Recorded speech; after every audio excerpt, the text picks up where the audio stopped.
Sunday special ধোসার recipe আজ আমি বানাচ্ছি। ছুটির দিনে ব্রেকফাস্টটা একটু অন্যরকম হলে সবার ঘরেই সবাই খুব মজা করে খায় একসাথে। তাই আজ সবাইকে কলিস কিচেনে স্বাগত জানাচ্ছি। এখানে চাল আর সামান্য মেথি সারা রাত্র ভিজিয়ে রেখেছি। 2 কাপ চাল নিয়েছি, 1 কাপ মুগের ডাল নিয়েছি আমি ছিলকাওয়ালা। মুগ ডালটাও সারা রাত্র ভিজিয়ে রেখেছি। চালটা মিক্সিতে দিয়ে একদম পালিশ করে পেস্ট করে নিয়েছি। পেস্টটা একদম স্মুথ হতে হবে।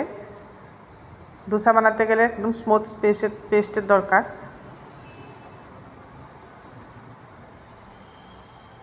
ওই মিক্সিতেই ছিলকাওয়ালা মুগ ডালটা এটাকেও পেস্ট করে নেব স্মুথভাবে।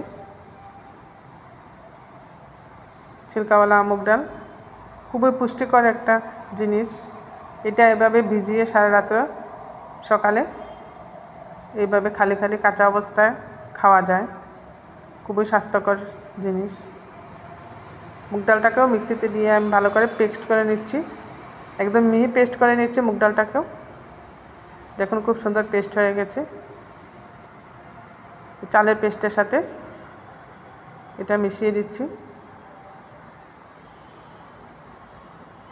2:1 রেশিওতে আমি নিয়েছি এটা। 2 কাপ চাল, 1 কাপ মুগ ডাল। মিশ্রণটাকে একসাথে ভালো করে মিক্সড করে নিচ্ছি একটা চামচ দিয়ে। এটাকে আমি সামান্য লবণ দিয়ে দিচ্ছি এর মধ্যে। লবণ দিয়ে ভালো করে মিশিয়ে রেস্টে রেখে দেব।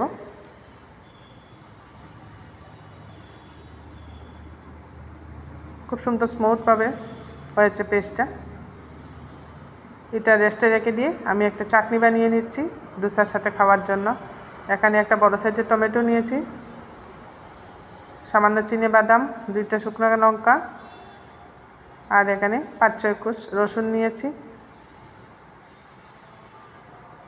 গ্যাস জ্বালিয়ে আমি কড়াই বসিয়ে দিয়েছি। এর মধ্যে দিচ্ছি সামান্য রিফাইন্ড অয়েল। তেলটা গরম হয়ে যাওয়ার পর এর মধ্যে চিনেবাদামগুলো আমি ভেজে নেব। চিনেবাদামগুলো হালকাভাবে ভেজে নিতে হবে যতক্ষণ না এগুলা একটু ফাটা ভাব হয়ে আসছে, ক্র্যাকল হচ্ছে। এইভাবে দেখুন ক্র্যাকল হয়ে আসছে। সব বাদাম যখন একটু ক্র্যাকল হয়ে আসবে তখনই এটা নামিয়ে নিতে হবে।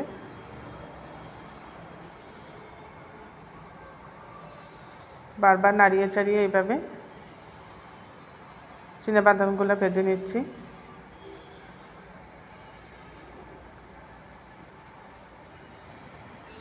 সবগুলা একটু ফাটা ফাটা ভাব হয়ে এসছে। এবার এগুলাকে আমি একটা পাত্রে নামিয়ে নিচ্ছি।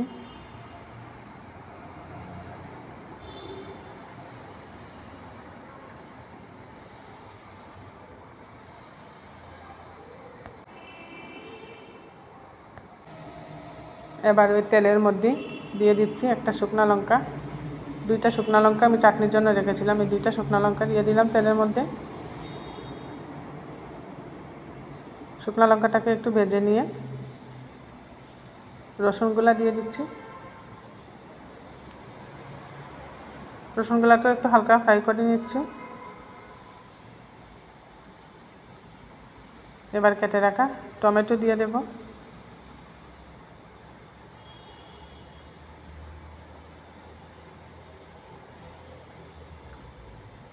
টমেটো দিয়ে সামান্য লবণ দিয়ে দিচ্ছি। এবার ভালো করে টমেটোটাকে একটু ভাজা ভাজা করে নিচ্ছি যতক্ষণ না টমেটোটা নরম হবে। এভাবে হালকাভাবে ভাজতে হবে। এই চাটনিটা রুটির সাথেও খাওয়া যায়, খুব টেস্ট হয় চাটনি। একটু সময় ঢেকে দিচ্ছি, এতে করে টমেটোটা তাড়াতাড়ি নরম হয়ে যাবে।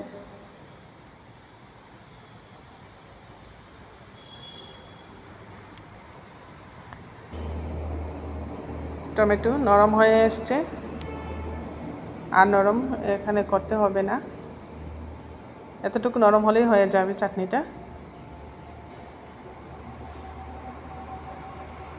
দেখুন গলে গেছে। এটা এখন আমি একটা পাত্রে উঠিয়ে নিচ্ছি।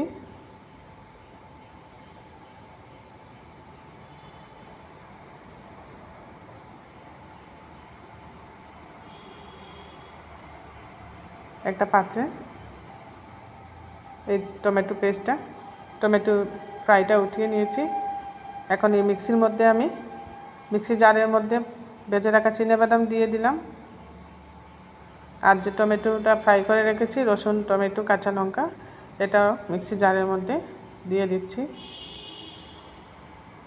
এটা অনেক গরম, এখন আমি পেস্ট করব না, ঠান্ডা হওয়ার পর মিক্সিতে পেস্ট করে নেব এই মিশ্রণটা।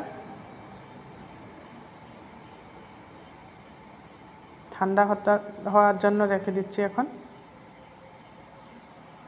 এইদিকে নিয়েছি ধনেপাতা, কাঁচা লঙ্কা, সিদ্ধ করে নিয়েছি কয়েকটা আলু।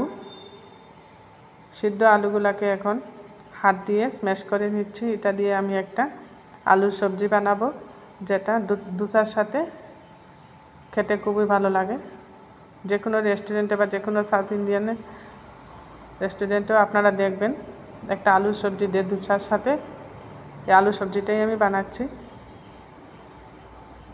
এর জন্য আলুগুলো সিদ্ধ করে ছিলকা ছাড়িয়ে এখন হাত দিয়ে এইভাবে ভেঙে নিচ্ছি।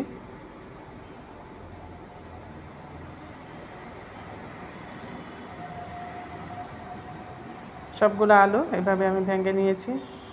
আর নিয়েছি এখানে একটা বড় সাইজের পেঁয়াজ কুচিয়ে নিয়েছি, সামান্য কারি পাতা,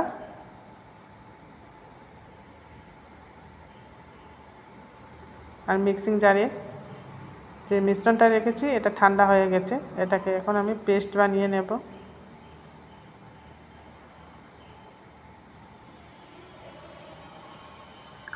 টমেটো চাটনিতে দেওয়ার জন্য একটা তড়কা বানাচ্ছি। কড়াইতে দিয়ে দিয়েছি সামান্য রিফাইন্ড অয়েল, একটা শুকনো লঙ্কা 2 টুকরো করে দিয়ে দিলাম। শুকনো লঙ্কাটা একটু ফ্রাই হয়ে যাক, তারপর দিচ্ছি সামান্য শস্য। যে কোনো সাউথ ইন্ডিয়ান রেসিপির মধ্যে শস্য ফোড়নের দরকার, এটা খুবই প্রয়োজনীয় একটা জিনিস শস্য, এটা ফোড়ন দিতেই হয়। দিয়ে দিলাম সাথে কারি পাতা,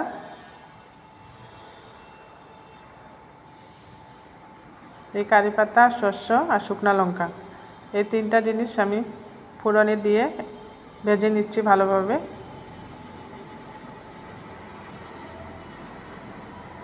শস্যগুলো যখন সম্পূর্ণরূপে ফুটে আসবে তখনই এই ফোড়নের সেন্টটা খুব সুন্দর হবে। এটাকে এবার এই চাটনির মধ্যে দিয়ে দিচ্ছি। দেখুন চাটনিটা দেখতেও খুব সুন্দর হয়েছে ফোড়ন দেওয়ার দরুন। ফোড়নটা দিয়ে ভালোভাবে মিক্সড করে নেব চাটনিটাকে। ফোড়নটা অবশ্যই দিতে হবে চাটনির মধ্যে, না হলে চাটনির টেস্টটা আসবে না। এইভাবে একটা চামচ দিয়ে এখন মিশ্রণ করে নিচ্ছি আমি এটাকে। ফোড়নটা দিয়ে এইভাবে মেশানোর পর এই টমেটোর চাটনি খুব সুন্দর টেস্ট হয়। খুব সুন্দর হয়েছে চাটনিটা। এবার ফোড়ন ভেজে রাখা কড়াইয়ের মধ্যে আরও 2-3 চামচের মতো সরষের তেল দিয়ে দিলাম। তেলটা গরম হয়ে যাওয়ার পর আমি আবার শস্য ফোড়ন দেবো এটার মধ্যে।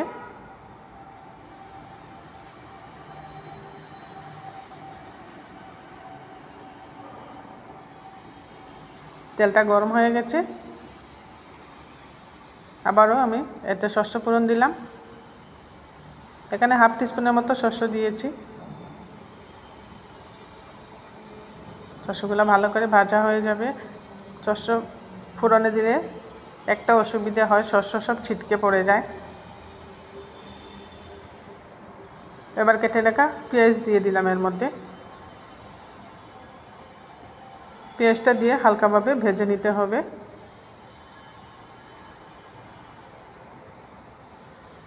এখানে পেঁয়াজ কড়া করে ভাজার কোনো প্রয়োজন নেই, একটু হালকা নাড়াচাড়া করে নিলেই হয়ে যায়।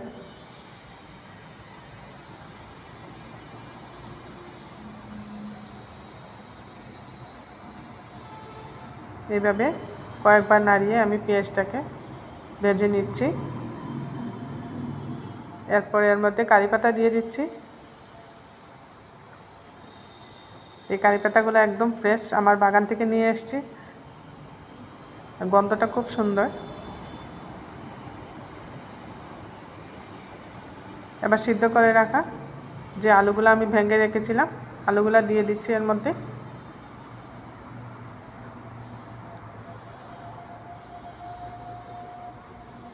এই আলু সবজিটা বেশি মশলার প্রয়োজন হয় না। এইভাবে কারি পাতার সাথে ভেজে নিচ্ছি।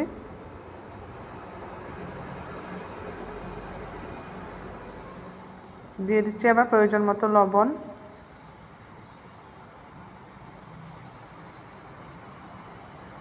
আর লাগছে এতে সামান্য হলুদের গুঁড়া আর খুব সামান্য ধনে গুঁড়া। এই দুইটা মশলা দিলেই হয়ে যায়।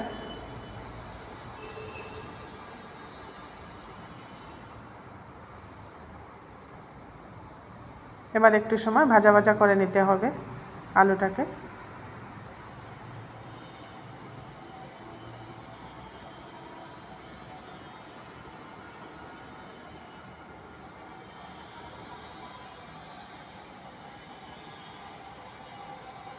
উপর থেকে আমি দিয়ে দিচ্ছি সামান্য সম্বর মশলা।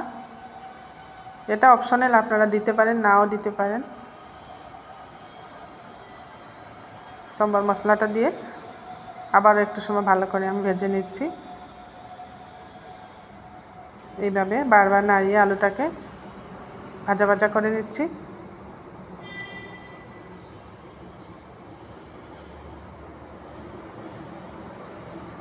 এটা দিয়ে মশলা দোসা বানানো যায়। এই আলুর মশলাটা দোসার ভিতরে দিয়ে মশলা দোসানো খুব সুন্দর হয়ে যায় মশলা দোসা। এবার কেটে রাখা ধনেপাতা কাঁচা লঙ্কা দিয়ে আমি নামিয়ে নেব।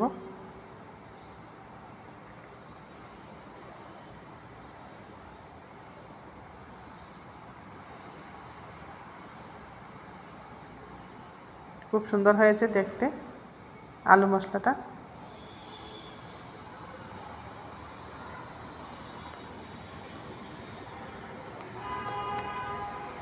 তৈরি হয়ে গেল ধোসার সাথে আলুর সবজি।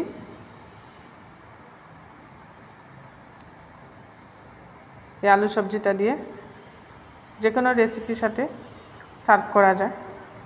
রুটি পরোটার সাথেও আপনারা এই আলু সবজিটা খেতে পারেন। আর ধোসার সাথে তো অবশ্যই দেওয়া হয়। এবার এই চাল আর ডালের মিশ্রণের মধ্যে আমি দিয়ে দিচ্ছি ইনো। যখনই ধোসাটা বানাবেন ঠিক সেই সময়ই ইনোটা দিবেন। ইনো দিয়ে সামান্য জল দিয়ে দিলাম। এবার ভালো করে মিক্সড করে নিচ্ছি। ইনোটা দেওয়ার পর সাথে সাথেই ধোসা বা ইডলি যাই বানান সাথে সাথে বানিয়ে নেবেন। গ্যাসে একটা কড়াই বসিয়ে দিয়েছি, দিয়ে দিচ্ছি সামান্য রিফাইন্ড অয়েল। তেলটা এবার ব্রাশ করে আমি ভালোভাবে পুরা তাওয়াতে লাগিয়ে নিচ্ছি। এভাবে সম্পূর্ণ তাওয়ার মধ্যেই আমি তেল ব্রাশ করে নিচ্ছি। তাওয়াটা প্রথম খুব ভালো করে গরম করতে হবে। তারপর এইভাবে একটা জলের ছিটা দিয়ে ব্যাটারটা দিতে হবে। চাল আর ডালের যে ধোসার মিশ্রণটা দিয়ে দিচ্ছি আমি। এইভাবে ঘুরিয়ে ঘুরিয়ে ধোসাটা বানিয়ে নিচ্ছি। খুব সুন্দর হয়েছে।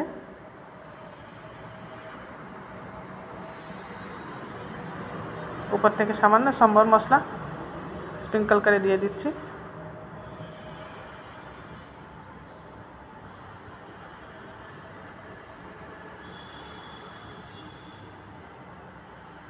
দেখুন খুব সুন্দরভাবে তাওয়া থেকে ছেড়ে আসছে ধোসাটা।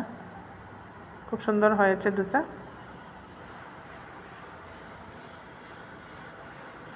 এইভাবে যে কোনো ছুটির দিনে আপনারা ঘরে একটা সাউথ ইন্ডিয়ান ডিশ বানিয়ে খেতে পারেন। হয়ে এসছে, এটা একটি প্লেটে নামিয়ে নিলাম। আমি আরেকটা বানিয়ে দেখাচ্ছি আপনাদেরকে। এইভাবে এটার উপর দিকে আমি সামান্য তেল দিয়ে দিচ্ছি। এভাবে তেল দিয়ে বানালে একটু মুচমুচে হয়।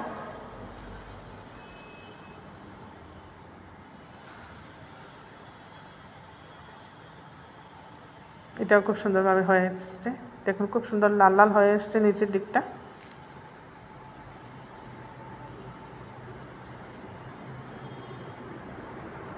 এভাবে লাল লাল করে গরম গরম ধোসা আমি বানিয়ে নিলাম।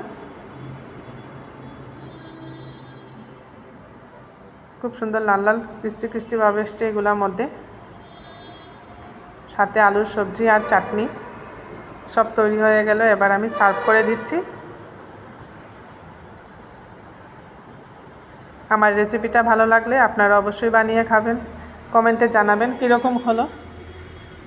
প্রচুর প্রচুর শেয়ার করবেন আমার রেসিপিটা, আমার চ্যানেলটা সাবস্ক্রাইব করবেন, বেল আইকনটা টিপবেন, এতে করে যখনই আমি নতুন রেসিপি আপলোড করি সাথে সাথে নোটিফিকেশনটা পেয়ে যাবেন। আর আমার সকল পুরানো বন্ধুদেরকে বলছি, আমার সাথে থাকার জন্য, আমাকে এত দূর এগিয়ে নিয়ে যাওয়ার জন্য আপনাদেরকে অসংখ্য ধন্যবাদ জানাচ্ছি। বানিয়ে নিলাম Sunday special South Indian dish, dosa, chutney, আলুর সবজি।